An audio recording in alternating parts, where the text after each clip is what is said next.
Good morning.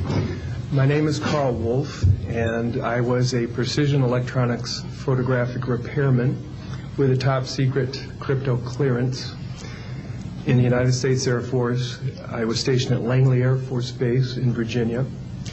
In 1965, in mid-1965, I was loaned to the Lunar Orbiter Project at NASA on Langley Field. Dr. Colley was in charge of that project. They had problems with a piece of electronic equipment that was bottlenecking their production of photographs. I went to the facility, and when I walked into the facility, there were scientists from all over the world. I was stunned, actually, to see people at a NASA project from all over the world. It didn't make any sense to me initially. I was taken into the laboratory where the equipment was malfunctioning. I couldn't repair it in the dark. I asked to have it removed. Airman second class was in the dark room at that time. I was also an airman second class.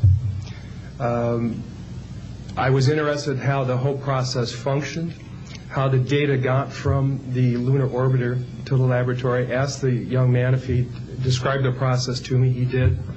About 30 minutes into the process, he said to me, in a very distressed way, by the way, we've discovered a base on the backside of the moon. And then he proceeded to put photographs down in front of me, and clearly in these photographs were structures, mushroom-shaped buildings, spherical buildings, and towers. And at that point, I was very concerned because I knew we were working on compartmentalized security. He had breached security, and I was actually frightened at that moment. And I did not question him any further. And a few moments later, someone did come into the room. I worked there for 3 more days, and I remember going home and naively thinking, I can't wait to hear about this on the evening news. And here it is, more than 30 years later, and I hope we hear about it tonight. And I will testify under oath before Congress that what I'm saying is the truth.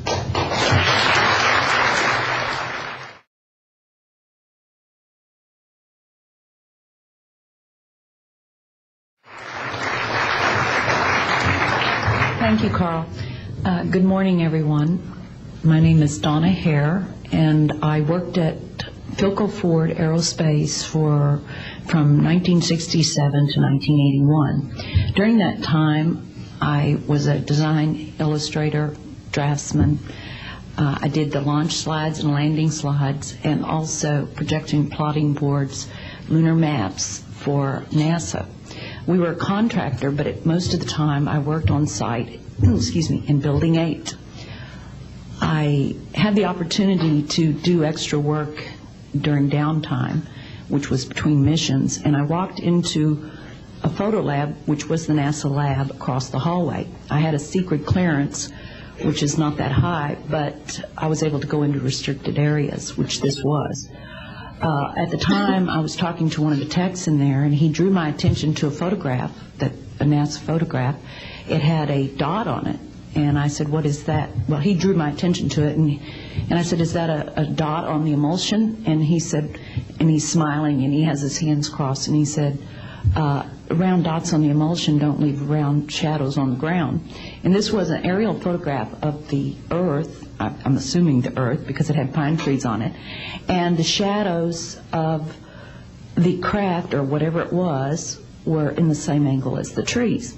And by its very nature, UFO, and I wanted to clarify that to a gentleman that was talking to me, means unidentified. So I did not know what this was. But I realized at this point that it's very secret, that it was kept secret, because I asked him, what are you going to do with this piece of information?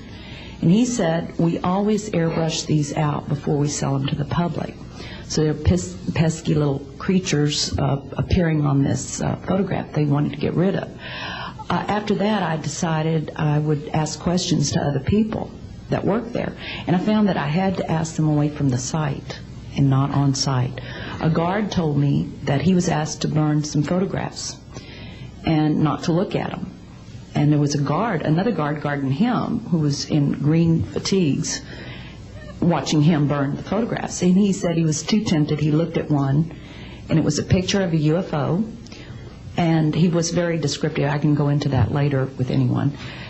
He immediately was hit in the head, and he had a big gash in his forehead. He was knocked out, and he's terrified, so he would have to be protected. Another incident, I knew someone in quarantine with the Apollo astronauts.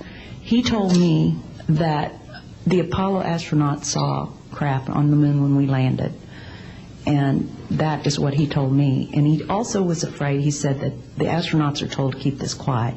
They're not allowed to talk about it. So I do want to let you know that I worked out there for a number of years, and I ran into this. So it's not something everyone knows that works out there for a long time. My boss didn't know about it. Some people that sat right next to me didn't know about it. It's very strange, because I don't know how they can do it, but they can let some people know about it and then others not. I'm willing to testify before Congress that what I'm saying is true, and thank you very much. Thank you.